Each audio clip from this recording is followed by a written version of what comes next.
សួស្តីអ្នកទាំងអស់គ្នាស្វាគមន៍មកកាន់ Channel រាត្រីស្ងាត់នៅរាត្រីទី4ហើយថ្ងៃនេះផងដែរក៏ដូចជារាល់ដងខ្ញុំបាននាំយកសាច់រឿងមួយមកនិយាយជូនអ្នកទាំងអស់គ្នាស្ដាប់លេងកម្សាន្តហើយសាច់រឿងនេះផងដែរមានចំណងជើងថាដើរកាត់ទួលកប់ខ្មោចតោះអញ្ចឹងបើពុកម៉ែបងប្អូនចង់ដឹងសាច់រឿងរបស់យើងមានភាពភ័យខ្លាចនិងរន្ធត់យ៉ាងណានោះយើងចូលទៅស្ដាប់សាច់រឿងយើងទាំងអស់គ្នារាត្រីខែដាច់ដ៏សែនស្ងាត់ជ្រងំបានគ្របដណ្ដប់លើភូមិស្រែឆ្ងាយដាច់ស្រយាលមួយខ្យល់ត្រជាក់នាដើមរដូវរំហើយបានបក់កាត់កាយសុខាដែលកំពុងដើរយ៉ាងលឿនលើផ្លូវលំមួយខ្សែដែលព័ទ្ធជុំវិញដោយព្រៃរបោះសុខាគឺជាយុវជនម្នាក់ដែលមានចិត្តក្លាហាននិងមិនសូវជឿលើរឿងអរូបីប៉ុន្មានឡើយប៉ុន្តែយប់នេះគេហាក់មានអារម្មណ៍ប្លែកខុសពីធម្មតាផ្លូវដែលគេជ្រើសរើសដើរគឺផ្លូវកាត់ដីខ្លីបំផុតដើម្បីទៅដល់ផ្ទះឲ្យបានទាន់ពេលបាយល្ងាចប៉ុន្តែវាត្រូវឆ្លងកាត់ទួលកប់ខ្មោចមួយដែលជាកន្លែងដែលអ្នកភូមិគ្រប់គ្នាជៀសវាងមិនហ៊ានដើរកាត់ឡើយនៅពេលយប់អាធ្រាត្រផ្លូវលំនេះមានភាពចង្អៀតណាស់សូម្បីតែកង់ក៏ពិបាកនឹងជិះដែរព្រោះពោរពេញដោយឫស្សីឈើធំៗដុះកាត់ទទឹងផ្លូវស្មៅដែលដុះលូតលាស់ខ្ពស់ៗនៅសងខាងផ្លូវបានបោកបក់ប៉ះនឹងជើងរបស់សុខាធ្វើឲ្យគេ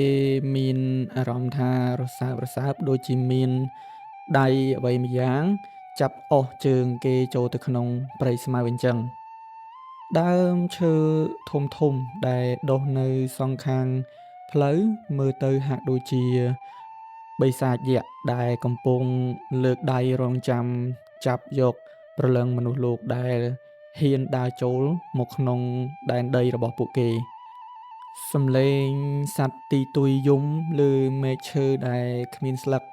ធ្វើឲ្យបរិយាកាសកាន់តែព្រឺព្រួចខ្លាំងឡើងសុខាព្យាយាមដកដង្ហើមវែងៗដើម្បីរក្សាសតិរួចបន្តដំណើរទៅមុខដោយមិនងាកក្រោយឡើយគេនឹកឃើញដល់សម្ដីរបស់លោកយាយកាលពីគេនៅក្មេងដែលតែងតែផ្ដាំថាចៅអើយកុំដើរកាត់ទួលកប់ខ្មោចនៅពេលយប់ខែដាច់ឲ្យសោះប្រយ័ត្នជួបអ្វីដែលមិនគួរឲ្យជួបព្រោះយប់បែបនេះជារបាំងរវាងភពសត្វលោកនិងភពខ្មោចប៉ុន្តែដោយសារតែភាពហត់នឿយខ្លាំងពេកពីការងារនៅស្រែចម្ការតាំងពីព្រលឹមដល់ព្រលប់និងចង់ឆាប់ដល់ផ្ទះសម្រាកកាយគេក៏សម្រេចចិត្តផ្សងព្រេងដើរកាត់ទីនេះដោយសង្ឃឹមថានឹងគ្មានរឿងចង្រៃណាមួយកើតឡើងចំពោះរូបគេឡើយក្នុងរាត្រីដ៏សែនងងឹតនេះមួយរំពេចស្រាប់តែខ្យល់មួយផាត់យ៉ាងត្រជាក់ដ៏ឆ្អឹងខ្នងធ្វើឲ្យសុខាព្រឺរោមក្លិនម្យ៉ាងដែលស្រដៀងនឹងក្លិនធូបដែលគេដុតសែនសពលាយឡំនឹងក្លិនស្អុយរលួយដូចជាសាកសពដែលគេកប់មិនបានជ្រៅបានភាយមកប៉ះច្រមុះរបស់សុខាយ៉ាងខ្លាំងរហូតធ្វើឲ្យគេចង់ក្អួតសុខាបង្អង់ជំហានបន្តិចភ្នែករបស់គេព្យាយាមសម្លឹងមើលទៅក្នុងភាពងងឹតដែលនៅពីមុខគេនៅខាងមុខមិនឆ្ងាយប៉ុន្មានគេឃើញស្រមោលសម្យ៉ាងកំពុងអណ្ដែតត្រសែតនៅពីក្រោយដើមពោធិ៍ធំមួយដែលគេស្គាល់ច្បាស់ថាជាកន្លែងដែលគេធ្លាប់យកសពទារកអនាថាទៅកប់ចោលគេព្យាយាមលួងចិត្តខ្លួនឯងថាវាប្រហែលជាផ្សែងអាប់នាពេលយប់ដែលតែងតែកើតមាននៅតំបន់ដីសើមបែបនេះប៉ុន្តែរូបរាងនោះវាមិនដូចជាអាប់ឡើយគឺមានក្បាលមានដងខ្លួននិងមានសក់វែងអន្លាយធ្លាក់ដល់ដីដែលមើលទៅគួរឲ្យខ្លាច ប្រហែលជាភ្នែករបស់ខ្ញុំច្រឡំទេដឹង ខ្ញុំប្រហែលជាហត់ពេកហើយ សុខាបន្លឺឡើងតិចៗដើម្បីបំបាត់ភាពភ័យខ្លាច ប៉ុន្តែសំឡេងរបស់គេបែរជាញ័រញាក់ដូចជាមនុស្សគ្រុនចាញ់ គេចាប់ផ្ដើមដើរបន្តដោយបង្កើនល្បឿនជើង ប៉ុន្តែលើកនេះជំហានរបស់គេហាក់ដូចជាធ្ងន់ៗខុសធម្មតា ដូចជាមានដុំថ្មរាប់តោនមកចងភ្ជាប់នឹងជើងរបស់គេដូចនេះដែរ ដីដែលគេជាន់ទៅហាក់ដូចជាទន់ខុសពីដីផ្លូវធម្មតា វាមានអារម្មណ៍ដូចជាគេកំពុងដើរលើគំនរសាកសពដែលទើបតែនឹងកប់ថ្មីៗអញ្ចឹង ហើយសាច់សពនៅមានសភាពទន់ៗ សំឡេងខ្សឹបខ្សៀវតិចៗដែលស្ដាប់មិនយល់ន័យចាប់ផ្ដើមឮនៅក្បែរត្រចៀករបស់គេ ហាក់ដូចជាមានព្រលឹងរាប់រយនាក់កំពុងមករោមព័ទ្ធជុំវិញខ្លួនរបស់គេអញ្ចឹង ប៉ុន្តែនៅពេលដែលគេងាកទៅមើលខាងសងខាង គឺមិនឃើញមានអ្វីទេ ក្រៅពីភាពងងឹតដែលកំពុងលេបត្របាក់អ្វីៗគ្រប់យ៉ាង រំពេចនោះសំឡេងសើចគ្រលួចម្យ៉ាងបានបន្លឺឡើងពីក្រោយខ្នងរបស់គេយ៉ាងជិតបំផុត វាមិនមែនជាសំឡេងសើចរបស់មនុស្សទេ តែវាជាសំឡេងដែលពោរពេញដោយភាពឈឺចាប់ និងភាពឯកា និងសងសឹកដ៏គួរឲ្យរន្ធត់បំផុត សុខាមានអារម្មណ៍ថាមានដៃដែលស្គមស្គាំងរហូតដល់សល់តែឆ្អឹង និងត្រជាក់ដូចទឹកកកបានប៉ះស្មារបស់គេពីក្រោយខ្នងថ្នមៗ គេមិនហ៊ានងាកក្រោយមើលឡើយ ប៉ុន្តែញើសដ៏ត្រជាក់បានហូរស្រោចពេញផ្ទៃមុខនិងខ្នងរបស់គេរហូតជោកអាវទាំងអស់ ចិត្តមួយចង់រត់ចេញឲ្យឆ្ងាយពីទីនេះឲ្យលឿនបំផុត ប៉ុន្តែជើងរបស់គេហាក់ដូចជាត្រូវមន្តអាគមខ្មៅងងឹតអ្វីម្យ៉ាងមករុញច្រានឲ្យឈរនៅស្ងៀមមួយកន្លែង ហាក់ដូចជាមានដែកឆក់ដ៏មានអានុភាពមកឆក់ជាប់នឹងដីមិនឲ្យកម្រើកបានសូម្បីតែបន្តិច ភាពងងឹតកាន់តែក្រាស់ទៅ ពន្លឺពិលក្នុងដៃរបស់គេក៏ចាប់ផ្ដើមរលត់ភ្លឺ ហាក់ដូចជាវាចង់ក្បត់ម្ចាស់វានៅក្នុងគ្រាអាសន្នបំផុត សុខាដឹងច្បាស់ណាស់ថាអ្វីដែលគេកំពុងជួបប្រទះមិនមែនជារឿងធម្មតាដែលមនុស្សសម័យថ្មីធ្លាប់ជឿទាល់តែសោះ ទួលកប់ខ្មោចដ៏អាថ៌កំបាំងដែលគេធ្លាប់តែឮចាស់ៗនិយាយប្រាប់កាលពីគេនៅក្មេង ពេលនេះកំពុងតែបង្ហាញឫទ្ធិអំណាចដ៏គួរឲ្យខ្លាចដាក់គេហើយ នៅពេលដែលពិលចាប់ផ្ដើមរលត់ជាចុងក្រោយ សុខាបានឃើញផ្ទៃមុខរបស់ស្រមោលសនោះកាន់តែច្បាស់នៅក្នុងភាពងងឹត វាមិនមែនជាផ្ទៃមុខដែលមានសាច់ឈាមរស់រវើកទេ ប៉ុន្តែវាគឺជាលលាដ៍ក្បាលដែលស្ងួតក្រៀម និងមានភ្នែកពណ៌ក្រហមឆេះដូចរងើកភ្លើងនរកកំពុងសម្លឹងមកចំរូបគេ ស្រមោលនោះចាប់ផ្ដើមងាកយឺតៗរួចបញ្ចេញក្រចកដៃវែងៗខ្មៅកខ្វក់ឆ្ពោះមករកបំពង់ករបស់សុខា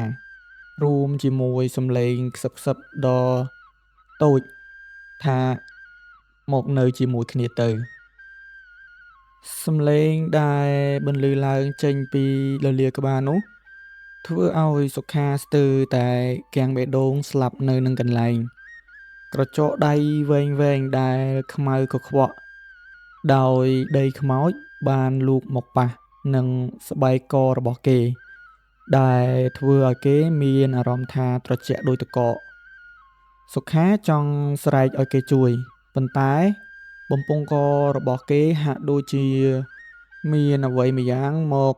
ញុកណែនមិនឲ្យបញ្ចេញសំឡេងបានសូម្បីតែបន្តិច ភ្នែកពណ៌ក្រហមឆេះដូចរងើកភ្លើងនរកនោះសម្លឹងមកចំប្រស័យភ្នែករបស់គេ ហាក់ដូចជាកំពុងបឺតជញ្ជក់យកព្រលឹងវិញ្ញាណចេញពីរាងកាយទន់ជ្រាយរបស់គេនៅកណ្ដាលព្រៃស្ងាត់ជ្រងំអញ្ចឹង ក្នុងខណៈពេលដែលក្រចកដ៏ស្រួចនោះជិតនឹងចាក់ទម្លុះសាច់ករបស់គេទៅហើយ សុខាក៏ប្រមូលកម្លាំងចុងក្រោយដែលនៅសេសសល់រួចធាក់ខ្លួនចេញពីស្រមោលសនោះយ៉ាងខ្លាំងគេដួលបោកទៅលើដីទួលដែលពោរពេញទៅដោយឫសឈើធំធំនិងផ្ទាំងថ្មបាក់បែកនិងចេតិយចាស់ចាស់ដែលហាក់ដូចជាភ្នូរខ្មោចដ៏អាថ៌កំបាំង ក្លិនស្អុយរលួយនៃសាកសពដែលកប់រាប់ឆ្នាំបានភាយឡើងមកប៉ះច្រមុះធ្វើឲ្យគេមានអារម្មណ៍ចង់ក្អួតចង្អោរចេញមកភ្លាមៗពិលនៅក្នុងដៃរបស់គេបានរលត់ងងឹតសូន្យឈឹងបន្សល់ទុកតែភាពខ្មៅងងឹតដែលមើលអ្វីមិនឃើញសូម្បីតែបាតដៃខ្លួនឯងក៏គេមិនអាចសម្គាល់បានឡើយ សុខាព្យាយាមក្រោកឈរឡើងវិញទាំងរាងកាយញ័ររន្ធត់ដូចសត្វត្រូវគេចាក់គេរត់យ៉ាងលឿនស្លន់ស្លោសំដៅទៅទិសដៅដែលគេគិតថាជាផ្លូវចេញពីទួលកប់ខ្មោចនេះប៉ុន្តែតំបន់នេះហាក់ដូចជាមានមន្តអាគមបិទបាំងធ្វើឲ្យគេវិលវល់រកផ្លូវចេញមិនឃើញទាល់តែសោះ ដើមឈើធំៗដែលឈរនៅជុំវិញខ្លួនគេពេលនេះមើលទៅដូចជាមនុស្សយក្សដែលមានរូបរាងអាក្រក់កំពុងលើកដៃចាំចាប់ក្របួចយកជីវិតរបស់គេរាល់ជំហានដែលគេរត់ក្នុងភាពងងឹតគេតែងតែជំពប់ជើងដួលនឹងអ្វីម្យ៉ាងដែលរឹងហើយនៅពេលដែលគេលូកដៃទៅប៉ះ ដោយអចេតនាវាគឺជាឆ្អឹងស្មងជើងឬក៏លលាដ៍ក្បាលដែលរបេះចេញពីក្នុងដីដោយសារទឹកភ្លៀងហូរច្រោះយូរឆ្នាំមកហើយកុំរត់អីគ្មានផ្លូវរត់ចេញពីទីនេះទេសំឡេងខ្សឹបដដែលនោះលាន់ឮឡើងវិញកាន់តែច្បាស់ប៉ុន្តែលើកនេះវាមិនមែនចេញពីក្រោយខ្នងឡើយវាហាក់ដូចជាលាន់ឮចេញពីគ្រប់ទិសទីជុំវិញខ្លួនរបស់គេសុខាឈប់បង្អង់រួចងាកឆ្វេងងាកស្ដាំដោយភាពភ័យខ្លាចបំផុតស្រាប់តែនៅពីមុខគេមានពន្លឺភ្លើងពណ៌ខៀវតូចៗជាច្រើនចាប់ផ្ដើមអណ្ដែតឡើងពីដីទួលខ្មោច វាគឺជាភ្លើងខ្មោច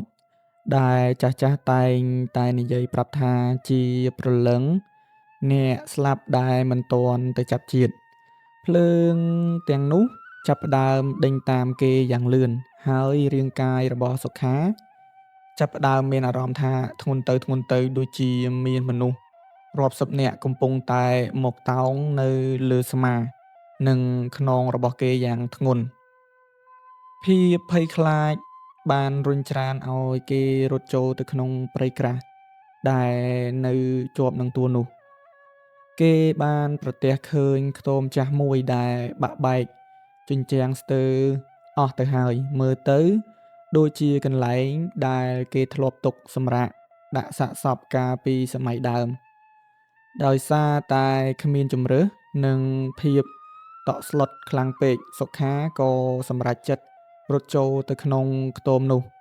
ដើម្បីជ្រកកោនពីការដេញតាមរបស់ព្រលឹងខ្មោចប៉ុន្តែភ្លាមនៅពេលដែលគេឈានជើងចូលទៅដល់ក្នុងគេក៏មានអារម្មណ៍ថាបរិយាកាសកាន់តែត្រជាក់ខុសពីធម្មតានៅជ្រុងម្ខាងនៃខ្ទមនោះមានរូបសំណាកលោកតាម្ចាស់ទឹកម្ចាស់ដីមួយដែលបាក់ក្បាលខ្ទេច និងមានស្នាមឈាមក្រៀមពណ៌ខ្មៅដក់នៅជុំវិញជើងទម្ររូបនោះសុខាអង្គុយអោបជង្គង់នៅជ្រុងងងឹតនៃខ្ទមព្យាយាមទប់ដង្ហើមដែលដង្ហក់ខ្លាំងដោយសារតែការរត់ គេបិទភ្នែកជិតហើយព្យាយាមសូត្រធម៌ដែលម្ដាយគេធ្លាប់បង្រៀនកាលពីនៅក្មេង ប៉ុន្តែការចងចាំរបស់គេហាក់ដូចជាត្រូវបានវិញ្ញាណអាក្រក់លុបបំបាត់ចោលអស់ពីក្នុងខួរក្បាលរបស់គេទៅហើយ រំពេចនោះគេឮសំឡេងជើងដើរយឺតៗនៅលើស្លឹកឈើស្ងួតនៅខាងក្រៅខ្ទម សំឡេងនោះកាន់តែខិតមកជិតមាត់ទ្វារខ្ទមដែលបាក់បែកនោះ សុខាមិនហ៊ានបើកភ្នែកមើលឡើយ ប៉ុន្តែគេមានអារម្មណ៍យ៉ាងច្បាស់ថាមានអ្វីម្យ៉ាងដែលមានកម្ពស់ខ្ពស់ជិតដល់ដំបូលខ្ទម កំពុងឈរនៅមាត់ទ្វារ ហើយកំពុងតែសម្លឹងមើលមកគេដោយការស្រេកឃ្លានចង់បានជីវិត ក្លិនឆ្អាបឈាមនិងក្លិនសាកសពស្អុយរលួយកាន់តែជះមកខ្លាំងឡើងរហូតដល់សុខាស្ទើរតែថប់ដង្ហើមស្លាប់នៅក្នុងភាពងងឹតនោះ នៅពេលដែលគេទ្រាំមិនបានក៏សម្រេចចិត្តបើកភ្នែកឡើងវិញ គេស្រាប់តែឃើញដៃខ្មៅរលួយរាប់មិនអស់កំពុងលូកចេញពីក្រោមដីនៃកម្រាលខ្ទមដែលគេកំពុងតែអង្គុយនោះ រួចចាប់ជើងទាំងពីររបស់គេយ៉ាងណែន ទាញទៅ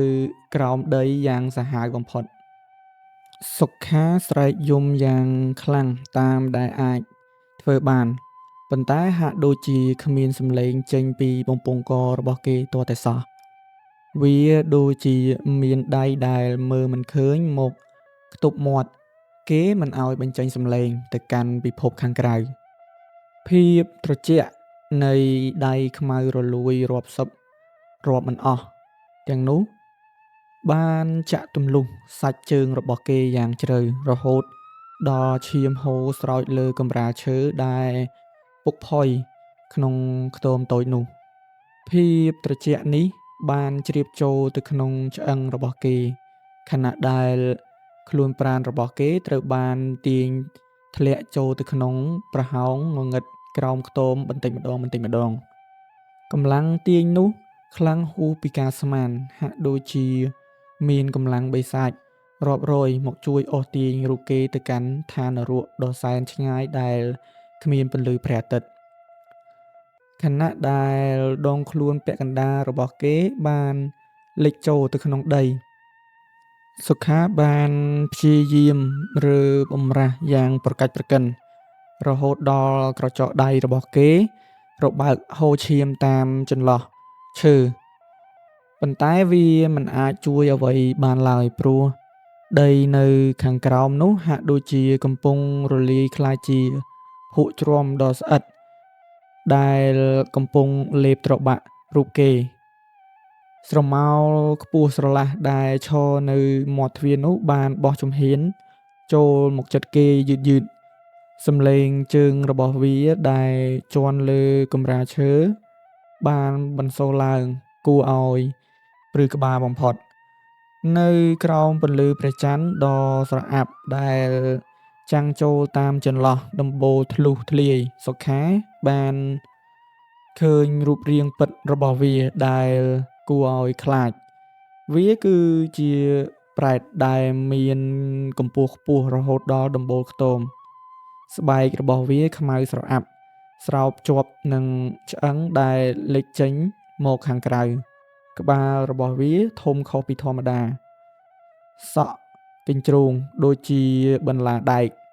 រាងកាយស្គមស្គាំងរហូតដល់ឃើញឆ្អឹងជំនីគ្រប់សរសៃ ហើយភ្នែករបស់វាមានពណ៌ក្រហមដូចឈាមស្រស់ កំពុងសម្លឹងមកគេដោយកំហឹងដែលមិនអាចវាស់វែងបាន វាបានបន្លឺសំឡេងបែបស្អកដែលចេញពីមាត់ដ៏តូចល្អិត ប៉ុនប្រហោងម្ជុលរបស់វាបានធ្វើឲ្យបរិយាកាសកាន់តែរន្ធត់ទ្វេដង ឯងចូលមកកន្លែងយើង ឯងត្រូវតែនៅទីនេះជាមួយយើងជារៀងរហូត សំឡេងនោះមិនមែនចេញពីមាត់ទេ ប៉ុន្តែវាលាន់ឮមកក្នុងខួរក្បាលរបស់សុខាផ្ទាល់ដូចជាសំឡេងផ្គរលាន់ ដៃខ្មៅរលួយទាំងនោះចាប់ផ្ដើមរុករាន មកលើដងខ្លួនសុខាខាងលើ និងរឹតករបស់គេកាន់តែខ្លាំងឡើង ពួកវាខ្វាចសាច់ខ្វាចឈាមរបស់សុខាហាក់ដូចជាសត្វពាហនៈដែលឃ្លានអាហារកំពុងតែដណ្ដើមគ្នាស៊ីសាច់ស្រស់ៗ ក្លិនស្អុយអាសោចនៃសាកសពដែលកប់រាប់ឆ្នាំបានភាយឡើងមកក្នុងរន្ធច្រមុះ ធ្វើឲ្យគេស្ទើរតែថប់ដង្ហើមស្លាប់ភ្លាមៗ ក្នុងភាពអស់សង្ឃឹមជាពន់ពេក សុខាបាននឹកឃើញដល់ពាក្យចាស់ៗដែលធ្លាប់ផ្ដាំថា បើជួបខ្មោចលងឲ្យនឹកដល់គុណមាតាបិតា ប៉ុន្តែក្នុងខណៈនេះ ភាពភ័យខ្លាចបានគ្របដណ្ដប់លើខ្លួនប្រាណរបស់គេទាំងស្រុងរហូតដល់គេមិនអាចគិតអ្វីចេញទាំងអស់ ទឹកភ្នែកនៃភាពភ័យខ្លាចបានហូរស្រោចផ្ពាល់ខណៈដែលគេត្រូវកប់ចូលទៅក្នុងដីកាន់តែជ្រៅទៅ រហូតដល់ក្បាលរបស់គេលិចចូលទៅក្នុងភាពងងឹតសូន្យសង រំពេចនោះសុខាមានអារម្មណ៍ថា ដីនៅជុំវិញខ្លួនគេមិនមែនជាដីធម្មតាទេ ប៉ុន្តែវាគឺជាគំនរឆ្អឹង និងសាច់ដែលរលួយផ្អាប់ចូលគ្នា ដែលមានសភាពទន់ជ្រាយនិងត្រជាក់ គេមានអារម្មណ៍ថាមានមុខមនុស្ស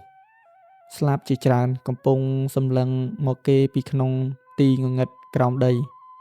ភ្នែកដែលគ្មានគ្រាប់ ថ្ពាល់ដែលគ្មានសាច់ និងមាត់កំពុងតែហូរឈាមខ្ទុះ កំពុងតែខ្សឹបប្រាប់គេដោយសំឡេងត្រជាក់ថាស្វាគមន៍មកកាន់ទួលកោកខ្មោចដែលគ្មានផ្លូវចេញ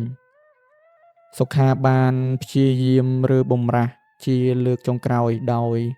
ប្រើកម្លាំងទាំងអស់ដែលនៅសេសសល់ដើម្បីរុញខ្លួនឡើងមកលើវិញ ប៉ុន្តែដៃបិសាចទាំងនោះបានចាប់សក់របស់គេហើយកន្ត្រាក់ចុះទៅក្រោមយ៉ាងសាហាវបំផុត កម្លាំងទាញដ៏សាហាវនោះបានកន្ត្រាក់រកគេចុះទៅក្រោមដីទាំងស្រុង បន្សល់ទុកតែភាពស្ងប់ស្ងាត់ និងធូលីដីនៅក្នុងខ្ទមដែលបាក់បែកនោះវិញ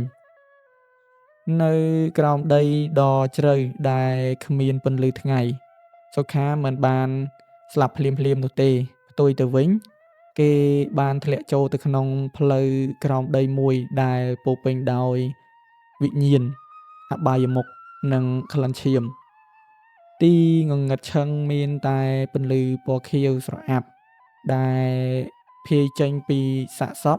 ដែលកំពុងរលួយនៅតាមជញ្ជាំងដី គេបានឃើញមនុស្សជាច្រើនដែលធ្លាប់បាត់ខ្លួននៅក្នុងភូមិកាលពីច្រើនឆ្នាំមុន កំពុងតែអង្គុយយំសោកបោកខ្លួននៅក្នុងទ្រុងដែលធ្វើពីឆ្អឹងមនុស្សយ៉ាងអាណោចអាធម សុខាដឹងខ្លួនច្បាស់ថា ពេលនេះគេមិនមែនគ្រាន់តែដើរកាត់ទួលកោកខ្មោចនោះទេ ប៉ុន្តែគេបានឆ្លងចូលទៅក្នុងអន្ទាក់នៃពិភពខ្មោចដែលគ្មានផ្លូវត្រឡប់ទៅវិញ ភាពភ័យរន្ធត់ដែលធ្លាប់គិតថាអាក្រក់បំផុតនោះ ទើបតែចាប់ផ្ដើមពិតប្រាកដតែប៉ុណ្ណោះ ខណៈដែលសម្រែកយំអង្វរករជីវិតរបស់គេបានត្រឹមតែបន្លឺឡើងនៅក្នុងជម្រៅដីដ៏សែនជ្រៅដែលគ្មានមនុស្សរស់នៅណាម្នាក់អាចនៅបានឡើយ សុខាដេកដួលលើផ្ទៃដីដ៏សើមជោកដោយវត្ថុរាវដែលជះក្លិនឆ្អាបដូចឈាមស្រស់ រាងកាយរបស់គេញ័រទទ្រើកដូចកូនសត្វត្រូវទឹកភ្លៀង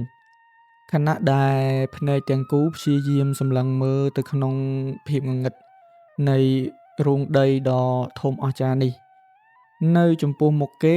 ទ្រុងឆ្អឹងជាច្រើនត្រូវបានព្យួរជាប់នឹងដំបូលរូង ដែលមើលទៅដូចជាមាត់បិសាចដ៏ធំកំពុងលេបត្របាក់អ្វីៗគ្រប់យ៉ាង ទ្រុងនីមួយៗមានមនុស្សដែលសុខាចងចាំមុខមាត់បានយ៉ាងច្បាស់ នោះគឺជាយាយម៉ៅដែលបានបាត់ខ្លួនកាលពីឆ្នាំមុន និងក្មេងប្រុសម្នាក់ទៀតដែលជាមិត្តរួមថ្នាក់របស់គេកាលពីនៅតូច តូចពួកគេមានសភាពស្គមស្គាំងខ្លាំងសម្លៀកបំពាក់រហែករយីរយាកហើយសាច់ស្បែកប្រែជាពណ៌ប្រផេះស្លេកស្លាំងដូចជាភ្នំភ្លើងដែលងាប់បាត់បង់ទៅហើយជួយយើងផងសំឡេងខ្សឹកខ្សៀវចេញពីមាត់ដែលស្ងួតហែងរបស់អ្នកទាំងនោះបានធ្វើឲ្យសុខាស្ទើរតែវិកលចរិតគេព្យាយាមក្រោកឈរប៉ុន្តែជើងរបស់គេបែរជាជាន់ចំវត្ថុម្យ៉ាងដែលទន្ទន់មានសភាពយឺតខុសពីធម្មតានៅពេលគេឱនមើលគេក៏ឃើញថាដីដែលគេកំពុងជាន់នោះគឺជាស្រទាប់នៃសាកសពដែលកំពុងរលួយរាប់មិនអស់ដែលត្រូវបានគេយកមកតម្រៀបគ្នាធ្វើជាកម្រាលផ្លូវយ៉ាងព្រៃផ្សៃបំផុតភាពខ្ពើមរអើមនៃភាពតក់ស្លុតបានធ្វើឲ្យសុខាខ្ជាក់ឈាមចេញមកដោយមិនដឹងខ្លួនរំពេចនោះខ្យល់ត្រជាក់ម្យ៉ាងបានបក់កាត់ពីក្រោយខ្នងរបស់គេយ៉ាងលឿននាំមកនៅក្លិនធូបដែលឆេះសល់លាយឡំជាមួយនឹងក្លិនផ្កាម្លិះដែលស្អុយរលួយក្នុងភក់ជ្រាំស្រមោលខ្មៅដ៏ធំមួយដែលកំពុងលូនចេញពីជញ្ជាំងដីបានចាប់ផ្ដើមលេចចេញជារូបរាងយ៉ាងយឺតៗនៅពីមុខគេវាមានកម្ពស់ខ្ពស់រហូតដល់ពិដានរូងដីដៃរបស់វាអន្លាយដូចជាឫសឈើដែលងាប់ហើយម្រាមដៃនីមួយៗសុទ្ធតែជាកាំបិតមុតស្រួចដែលចាំងពន្លឺពណ៌ខៀវស្រងាត់ភ្នែករបស់វាចាំងពន្លឺពណ៌ក្រហមដូចជាភ្នក់ភ្លើងសម្លឹងមកកាន់សុខាដោយការស្រែកឃ្លានជាពន់ពេកវាគឺជាអសូរិកាយចាំខ្មោចដែលអ្នកភូមិតែងតែដំណាលប្រាប់ក្មេងៗមិនឲ្យដើរក្បែរទួលនោះនៅពេលយប់អាធ្រាត្រសុខាដឹងខ្លួនថាគេមិនអាចរត់រួចឡើយប្រសិនបើគេមិនរកវិធីសាស្ត្រណាមួយដើម្បីបំបែកអាគមនៃពិភពងងឹតដែលកំពុងហុំព័ទ្ធនេះទេគេចាប់ផ្ដើមសូត្រធម៌ដែលលោកតាធ្លាប់បង្រៀនប៉ុន្តែពាក្យពេចន៍នីមួយៗហាក់ដូចជាត្រូវរលាយបាត់ទៅក្នុងអាកាសនៅពេលដែលបិសាចនោះបន្លឺសំឡេងសើចក្អាកក្អាយដែលធ្វើឲ្យផែនដីជុំវិញញ័ររញ្ជួយគ្មានព្រះណាអាចជួយឯងបានទេនៅទីនេះបិសាចនោះនិយាយដោយសំឡេងស្អកដែលចេញពីគ្រប់ទិសទីក្នុងពេលតែមួយទីនេះគឺជាកន្លែងដែលពេលវេលាត្រូវបានបញ្ឈប់ហើយព្រលឹងបានដាក់ទោសជានិរន្តរ៍វាឈោងដៃមកចាប់ករបស់សុខារួចលើកគេឡើងលើអាកាសយ៉ាងងាយសុខាខំរើបំរាស់យ៉ាងខ្លាំងរហូតដល់ដង្ហើមស្ទើរតែដាច់ដៃរបស់គេប៉ះចំវត្ថុរឹងម្យ៉ាងដែលជាប់នឹងចង្កេះរបស់បិសាចនោះវាគឺជាកូនសោដែលធ្វើពីមាសបុរាណដែលមានឆ្លាក់រូបសញ្ញាអាថ៌កំបាំងដែលសុខាធ្លាប់ឃើញនៅលើមឈូសចាស់មួយនៅក្នុងវត្តកាលពីគេនៅក្មេងដោយភាពអស់សង្ឃឹមនិងសភាវគតិនៃការរស់រានសុខាបានប្រើកម្លាំងចុងក្រោយរបស់គេលូកដៃទៅឆក់យកកូនសោនោះយ៉ាងលឿនបំផុតតាមដែលអាចធ្វើទៅបាននៅពេលដែលដៃរបស់គេប៉ះចំកូនសោពន្លឺពណ៌មាសដ៏ត្រចះត្រចង់មួយបានជះចេញមកយ៉ាងសន្ធោសន្ធៅនៅធ្វើឲ្យបិសាចនោះស្រែកធ្ងោដោយការឈឺចាប់និងប្រឡែងដៃចេញពីករបស់សុខាភ្លាមសុខាធ្លាក់ចុះមកលើដីវិញទាំងដង្ហក់គេដឹងថានេះជាឱកាសមាសតែមួយគត់របស់គេហើយគេក្រឡេកមើលទៅកាន់អ្នកដែលជាប់ទ្រង់ពួកគេទាំងអស់ គ្នាកំពុងសម្លឹងមកគេដោយក្តីសង្ឃឹមចុងក្រោយក្នុងភ្នែកដែលពោរពេញដោយទឹកភ្នែក ប៉ុន្តែផ្លូវចេញដែលគេឃើញនៅខាងមុខគឺជាទ្វារថ្មដ៏ធំមួយដែលត្រូវបានបិទជិតដោយសញ្ញាអាថ៌កំបាំងដែលមិនអាចបកស្រាយបាន បិសាចនោះចាប់ផ្ដើមប្រមូលផ្ដុំផ្សែងខ្មៅដើម្បីវាយប្រហារម្ដងទៀត ខណៈដែលដីជុំវិញខ្លួនសុខាចាប់ផ្ដើមស្រុតចុះជាលំដាប់ បង្កើតជាក្រហុងជ្រៅដែលពោរពេញដោយដង្កូវដែលកំពុងវាររង់ចាំស៊ីសាច់ស្រស់ សុខាសម្រេចចិត្តក្នុងវិនាទីដ៏ស្លាប់រស់នេះ ថាតើគេគួររត់គេចខ្លួនតែម្នាក់ឯងដើម្បីសង្គ្រោះជីវិត ឬ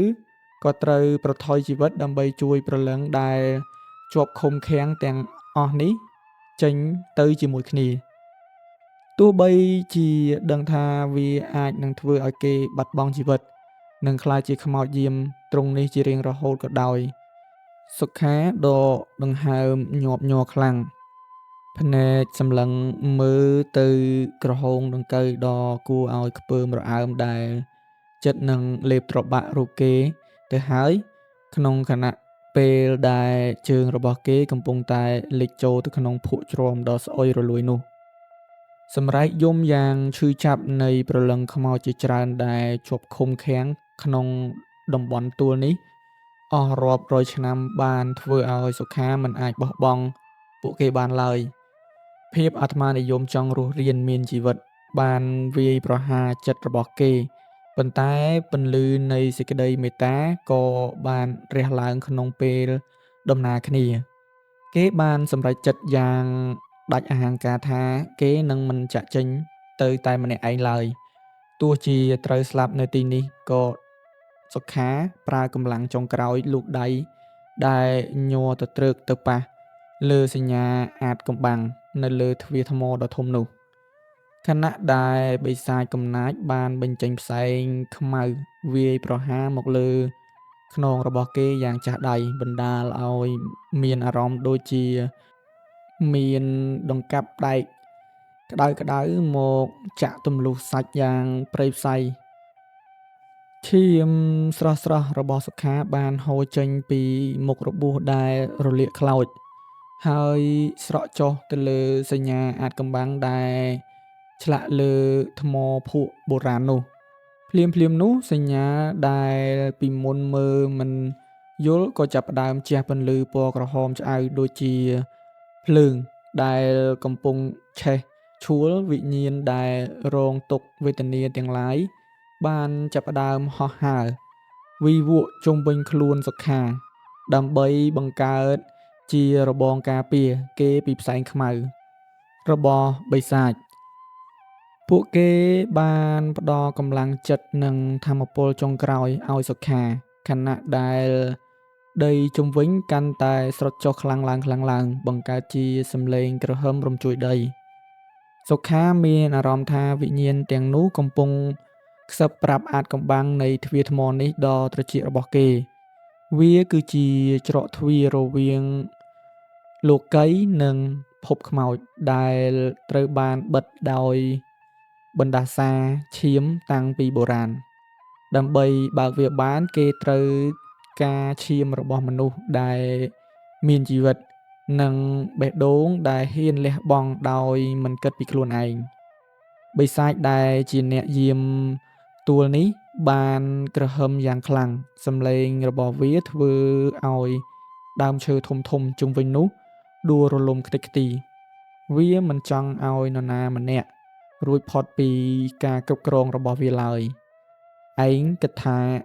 ឯងអាចជួយពួកគេបានមែនទេ មនុស្សល្ងង់ខ្លៅ ឯងនឹងត្រូវរលាយជាមួយនឹងដីនេះ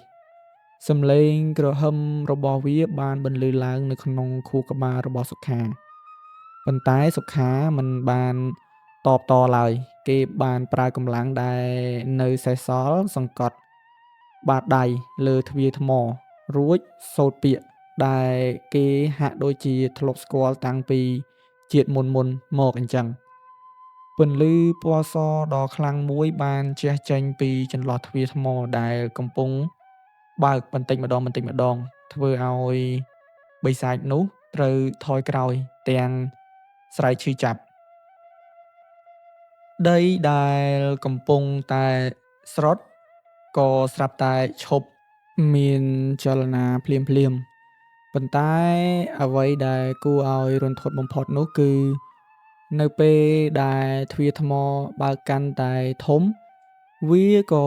ចាប់ផ្ដើមបឺតយកដង្ហើមនិងវិញ្ញាណរបស់សុខាបន្តិចម្ដងទៅជាមួយដែរសុខាមានអារម្មណ៍ថាខ្លួនប្រាណរបស់គេកំពុងតែប្រែជាត្រជាក់ហើយភ្នែកចាប់ផ្ដើមងងឹតទៅគេបានឃើញរូបភាពព្រលឹងខ្មោចទាំងឡាយចាប់ផ្ដើមហោះចូលទៅក្នុងទ្វារនោះម្ដងមួយឆ្ពោះទៅរកពន្លឺដ៏កក់ក្ដៅពួកគេបានងាកមកមើលសុខាដោយភ្នែកដែលពោរពេញដោយការដឹងគុណនិងសេចក្ដីសុខសាន្តទោះជាយ៉ាងណាក្នុងខណៈពេលដែលព្រលឹងចុងក្រោយជិតនឹងចូលទៅផុតបិសាចកំណាចដែលជិតនឹងរលាយបាត់រូបរាងនោះបានឆក់យកឱកាសចុងក្រោយដោយការបំបែកខ្លួនជាផ្សែងខ្មៅតូចៗរួចវាចូលទៅក្នុងរបួសលើខ្នងរបស់សុខាយ៉ាងលឿនបំផុតការឈឺចាប់ដែលមិនអាចពណ៌នាបានធ្វើឲ្យសុខាដួលសន្លប់ស្ដុកស្ដឹងនៅចំពោះមុខទ្វារថ្មដែលជិតនឹងបិទជិតវិញទាំងស្រុងអាចកំបាំងនៃទួលកោកខ្មោចត្រូវបានបើកបង្ហាញប៉ុន្តែតម្លៃដែលសុខាត្រូវបង់នោះគឺធ្ងន់ធ្ងរពេកហើយឥឡូវនេះគេមិនមែនត្រឹមតែជាអ្នកសង្គ្រោះប៉ុណ្ណោះទេប៉ុន្តែរូបកាយរបស់គេបានក្លាយជាកន្លែងផ្ទុកនៅវិញ្ញាណបិសាចដ៏កំណាចបំផុតប្រចាំទួលនេះសុខាដេកស្ដុកស្ដឹងនៅលើដីខណៈដែលទ្វារថ្មបានបិទជិតទាំងស្រុងជាមួយនឹងសំឡេងផ្ទុះដ៏រន្ធត់ភាពស្ងប់ស្ងាត់បានត្រឡប់មកគ្របដណ្ដប់តួកោបខ្មោចវិញប៉ុន្តែវាគឺជាភាពស្ងប់ស្ងាត់ដែលគួរឲ្យខ្លាចជាងមុនខ្យល់ត្រជាក់បក់មកប៉ះស្បែកដែលស្លេកស្លាំងរបស់សុខាហើយនៅក្រោមស្បែករបស់គេមានអ្វីម្យ៉ាងពណ៌ខ្មៅកំពុងវារចូលដូចជាសត្វល្អិតភ្នែករបស់គេដែលបិទជិតនោះបានកម្រើកបន្តិចហើយនៅពេលដែលគេបើកភ្នែកឡើងវិញពន្លឺពណ៌សដែលមានភាពជាមនុស្សក្នុងភ្នែករបស់គេបានបាត់បង់អស់ទៅហើយតើនេះជាទីបញ្ចប់នៃបេសកកម្មឬវាគ្រាន់តែជាការចាប់ផ្ដើមនៃគ្រោះមហន្តរាយថ្មីដែលពិភពលោកមិនធ្លាប់បានជួបប្រទះសុខាក្រោកឈរឡើងយឺតៗជាមួយនឹងស្នាមញញឹមដ៏គួរឲ្យរន្ធត់ដែលមិនមែនជារបស់គេឡើយប៉ុន្តែជាស្នាមញញឹមរបស់បិសាចដែលទើបតែទទួលបានរូបកាយថ្មីក្នុងលោកនេះខ្យល់រាត្រីដែលធ្លាប់តែត្រជាក់ធម្មតាស្រាប់តែក្លាយជាខ្យល់ត្រជាក់ដ៏ឆ្អឹងខ្នងហាក់ដូចជាខ្យល់ដង្ហើមរបស់មច្ចុរាជកំពុងអង្រួនព្រលឹងអ្នកដែលនៅមានជីវិតឲ្យភ័យខ្លាចដល់ដង្ហើមចុងក្រោយវិជានិងមិត្តភ័ក្តិ2នាក់ទៀតដែលនៅសេសសល់បានត្រឹមតែឈរភ្លៀងភ្នែកបើកធំសម្លឹងមើលមិត្តភ័ក្តិរបស់ខ្លួនដែលប្រែរូបរាងទៅជាអ្វីម្យ៉ាងដែលពួកគេមិនស្គាល់ហើយក៏មិនចង់ជឿថាវាជាការពិតសុខាតើឯងកើតអីហ្នឹងឆ្លើយមកយើងវិញមកវិជាស្រែកសួរដោយសំឡេងញ័រដៃរបស់គេដែលកាន់ពិលកំពុងតែញ័ររហូតដល់ពន្លឺភ្លើងរេចុះរេឡើងលើផ្ទៃដីដ៏សើមជោកដោយទឹកសន្សើមនិងឈាមខ្មៅដែលហូរចេញពីប្រឡងភ្នែករបស់សុខាប៉ុន្តែគ្មានចម្លើយជាមនុស្សចេញពីមាត់របស់សុខាឡើយផ្ទុយទៅវិញសំឡេងសើចក្រហមយ៉ាងជ្រៅចេញពីបំពង់ករបស់សុខាបានបន្លឺឡើងវាជាសំឡេងដែលផ្ទុកទៅដោយការគំរាមកំហែងនិងការឈឺចាប់ រាប់សតវត្សរ៍ដែលត្រូវបានគេឃុំទុក ស្នាមខ្មៅៗដែលវារនៅក្រោមស្បែករបស់សុខាចាប់ផ្ដើមលេចចេញមកកាន់តែច្បាស់ វារីកដុះដាលដូចជាឫសឈើបិសាច រាលដាលដល់ក និងផ្ទៃមុខរបស់គេ រហូតដល់មើលលែងស្គាល់ថាជាមិត្តភក្តិដែលធ្លាប់រួមសុខរួមទុក្ខជាមួយគ្នា រំពេចនោះ ដីនៅជុំវិញទួលកប់ខ្មោចដែលធ្លាប់តែនៅស្ងៀមចាប់ផ្ដើមញ័ររំជួយយ៉ាងខ្លាំង សំឡេងក្រិចៗនៃឆ្អឹងដែលងើបចេញពីភ្នូរបានបន្លឺឡើង គ្រប់ទិសទីដូចជាតន្ត្រីនៃសេចក្ដីស្លាប់ វិញ្ញាណដែលធ្លាប់តែនៅស្ងប់ក្នុងទួលនោះ ហាក់ដូចជាទទួលបានកម្លាំងថ្មី និងការបញ្ជាពីម្ចាស់ថ្មីរបស់ពួកគេ សុខា ឬអ្វីម្យ៉ាងដែលស្ថិតនៅក្នុងខ្លួនគេបានលើកដៃឡើងលើមេឃ ហើយក្នុងមួយរំពេចភ្នែក ពពកខ្មៅងងឹតបានបិទបាំងពន្លឺព្រះច័ន្ទរហូតដល់ងងឹតសូន្យសង ភាពងងឹតនេះមិនមែនជាការខ្វះពន្លឺធម្មតាទេ ប៉ុន្តែវាជាភាពងងឹតដែលមានវិញ្ញាណ ដែលព្យាយាមលេបត្របាក់រាត្រីក្ដីសង្ឃឹមនិងជីវិតរបស់មនុស្សលោក រត់ឲ្យលឿន វិជ្ជាស្រែកបង្គាប់មិត្តភក្តិទាំងអារម្មណ៍ស្លន់ស្លោ ប៉ុន្តែជើងរបស់គេហាក់ដូចជាត្រូវដីស្រូបជាប់ មិនអាចកម្រើកបានតាមចិត្តឡើយ ស្រមោលខ្មៅជាច្រើនចាប់ផ្ដើមចេញពីក្រោមដើមឈើធំៗ ពួកវាមានភ្នែកក្រហមឆ្អៅដូចជាភ្នក់ភ្លើង ដែលកំពុងរង់ចាំការសងសឹក សុខាបានបោះជំហានដំបូងសំដៅមករកពួកគេ ជំហាននីមួយៗរបស់គេធ្វើឲ្យស្មៅនៅក្រោមបាតជើងប្រែជាក្រៀមស្វិត និងឆេះខ្លោចភ្លាមៗ គេលែងជាមិត្តដែលធ្លាប់សើចសប្បាយទៀតហើយ តែគេគឺជាទ្វារនរកដែលត្រូវបានបើកចំហ ដើម្បីនាំយកមហន្តរាយមកកាន់ពិភពលោកដែលមិនដឹងខ្លួន នៅពេលដែលសុខាខិតខំមកជិតដល់ចម្ងាយដែលជំហានវិជ្ជាបានឃើញអ្វីម្យ៉ាងដែលរឹតតែរន្ធត់នៅក្នុងកែវភ្នែកខ្មៅងងឹតនោះ គេបានឃើញរូបភាពនៃភូមិឋានដែលកំពុងឆេះ រូបភាពនៃមនុស្សដែលស្រែកយំរកជំនួយ និងរូបភាពនៃពិភពលោកដែលត្រូវបានគ្រប់គ្រងដោយភាពងងឹតអមតៈ នេះមិនមែនគ្រាន់តែជាការលងបន្លាចក្នុងព្រៃធម្មតានោះទេ ប៉ុន្តែវាគឺជាចំណុចចាប់ផ្ដើមនៃយុគសម័យងងឹត ដែលត្រូវបានដោះលែងដោយអចេតនាតាមរយៈការឈានជើងចូលមកកាន់ទីកន្លែងដែលត្រូវបានបណ្ដាសានេះ គ្រប់យ៉ាងហាក់ដូចជាយឺតពេលទៅហើយក្នុងការកែប្រែស្ថានភាព យើងមិនអាចទុកឲ្យវាចេញពីទួលនេះបានទេ បើមិនដូច្នេះទេគ្រប់គ្នានឹងត្រូវវិនាស មិត្តម្នាក់ទៀតខ្សឹបប្រាប់វិជ្ជាទាំងទឹកភ្នែកហូរស្រោចមុខ ប៉ុន្តែមុននឹងពួកគេអាចធ្វើអ្វីបាន សុខាបានបញ្ចេញថាមពលម្យ៉ាងដែលរុញច្រានពួកគេឲ្យខ្ទាតទៅក្រោយ បោកនឹងដើមឈើធំៗយ៉ាងដំណំ កម្លាំងនោះខ្លាំងដល់ថ្នាក់ធ្វើឲ្យពួកគេដកដង្ហើមស្ទើរមិនរួច ហើយស្មារតីចាប់ផ្ដើមរាយមាយ សុខាឈរកណ្ដាលរង្វង់នៃវិញ្ញាណខ្មោចដែលកំពុងលុតជង្គង់គោរពគេដូចជាស្ដេចនៃសេចក្ដីស្លាប់ គេងើបមុខឡើងលើមេឃ រួចបញ្ចេញសំឡេងស្រែកយ៉ាងខ្លាំងដែលធ្វើឲ្យកក្រើកដល់ដីនិងព្រៃឈើទាំងមូល សំឡេងនោះគឺជាសញ្ញាប្រកាសអាសន្នថា មេបិសាចដែលត្រូវបានគេឃុំទុកក្នុងទួលខប់ខ្មោចនេះ រាប់ពាន់ឆ្នាំបានត្រឡប់មកវិញដើម្បីទាមទារអាណាចក្ររបស់វា វិជ្ជាព្យាយាមក្រោកឈរឡើងទាំងឈឺចាប់ គេដឹងយ៉ាងច្បាស់ថា នេះគឺជាឱកាសចុងក្រោយរបស់គេ បើទោះជាគេត្រូវបាត់បង់ជីវិត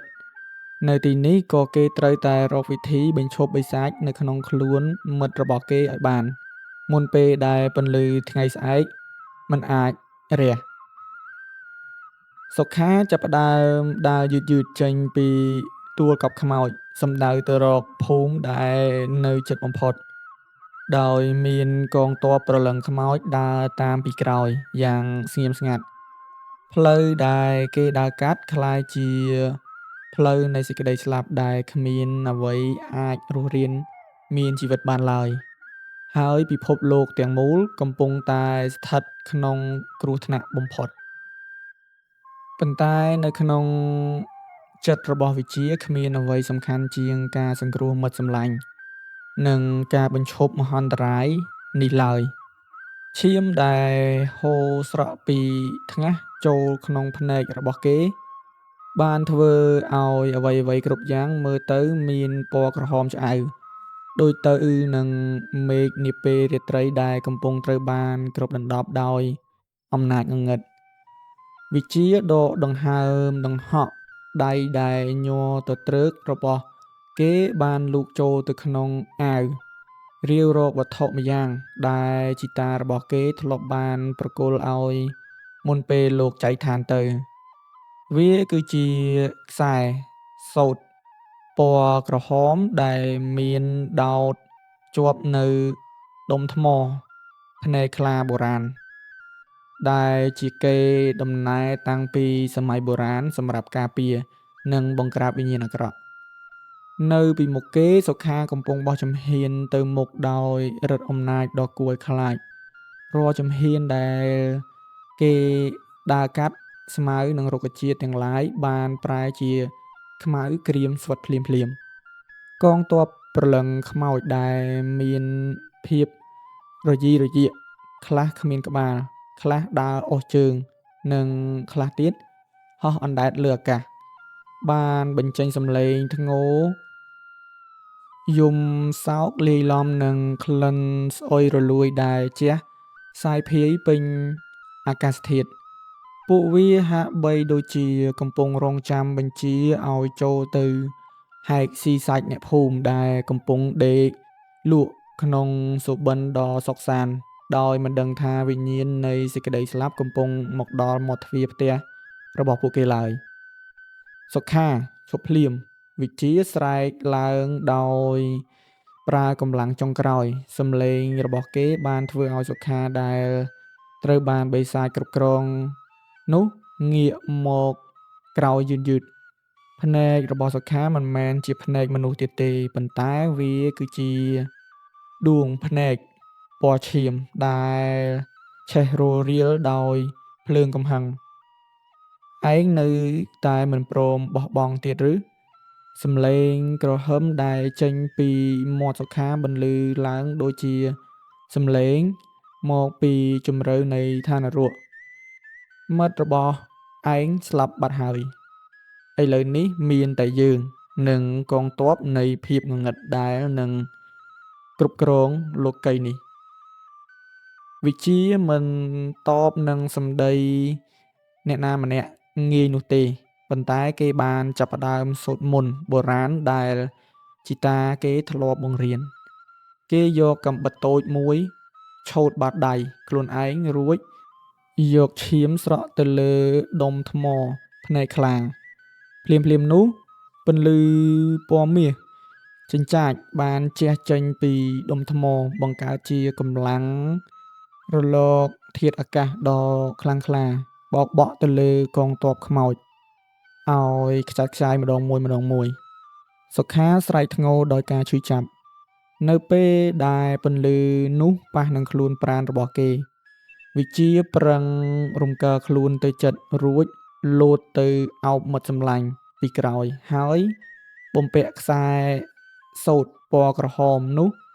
ចូលទៅក្នុងករបស់សុខា ការផ្ទុះនៃថាមពលរលករវាងពន្លឺនិងភាពងងឹតបានកើតឡើងយ៉ាងខ្លាំងក្លា រហូតធ្វើឲ្យដីនៅជុំវិញនោះញ័ររញ្ជួយ ផ្សែងខ្មៅដែលស្ថិតក្នុងខ្លួនសុខាបានភាយចេញមកក្រៅដូចជាសត្វព្រៃដែលត្រូវបានគេដេញចាប់ រួចក៏រលាយបាត់ទៅក្នុងអាកាសធាតុ សំឡេងស្រែកចុងក្រោយនៃវិញ្ញាណកំណាចបានរលត់ទៅ លាយឡំនឹងការរលាយបាត់នៃកងទ័ពខ្មោចទាំងអស់ដែលធ្លាប់តែតាមពីក្រោយ សុខាបានដួលសន្លប់ទៅក្នុងរង្វង់ដៃរបស់វិជ្ជា ខណៈដែល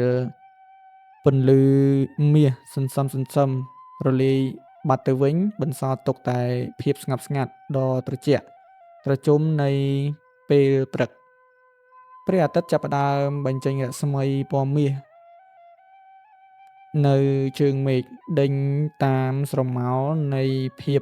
ភ័យខ្លាចឲ្យអស់ពីវាលស្រែនិងទួលកប់ខ្មោច វិជ្ជាអង្គុយដកដង្ហើមធំទាំងញញឹម ទោះបីជារាងកាយរបស់គេពោរពេញដោយរបួសក៏ដោយ គេបានដឹងថាពិភពលោកត្រូវបានសង្គ្រោះ ហើយមិត្តរបស់គេក៏បានឈ្នះលើអំណាចងងឹត អ្នកភូមិចាប់ផ្ដើមបើកទ្វារផ្ទះចេញមកទទួលយកខ្យល់អាកាសបរិសុទ្ធនៃថ្ងៃថ្មី ដោយមិនបានដឹងថាកាលពីយប់មិញ មានយុវជនពីរនាក់បានប្រថុយជីវិតដើម្បីការពារពួកគេពីមច្ចុរាជឡើយ ដើរកាត់ទួលកប់ខ្មោចលើកនេះមិនត្រឹមតែជាការចងចាំដ៏រន្ធត់ប៉ុណ្ណោះទេ ប៉ុន្តែវាគឺជាសក្ខីភាពនៃភាពក្លាហានដែលមិនអាចបំភ្លេចបានក្នុងឆាកជីវិតរបស់ពួកគេជារៀងរហូត សន្តិភាពពិភពលោកពិតប្រាកដបានត្រឡប់មកវិញ ស្របពេលដែលពន្លឺថ្ងៃថ្មីកំពុងរះចែងចាំងលើភូមិឋានដែលធ្លាប់តែរងគ្រោះ ជាទីបញ្ចប់ ខ្ញុំបាទក៏សូមអរគុណដែលអ្នកទាំងអស់គ្នាបានចំណាយពេលស្ដាប់សាច់រឿងនេះតាំងពីដើមរហូតដល់ចប់ ហើយបើសិនជាមានកន្លែងណាខ្វះខាតឬក៏ខុសឆ្គងសូមខន្តីអភ័យទោស ហើយមួយទៀតក៏សូមសំណូមពរដល់អ្នកទាំងអស់គ្នាជួយ Subscribe និង Like Comment ម្នាក់មួយផងដើម្បីជាការលើកទឹកចិត្តរបស់ខ្ញុំបាទ ជាចុងក្រោយក៏សូមអរគុណនិងសូមជម្រាបលា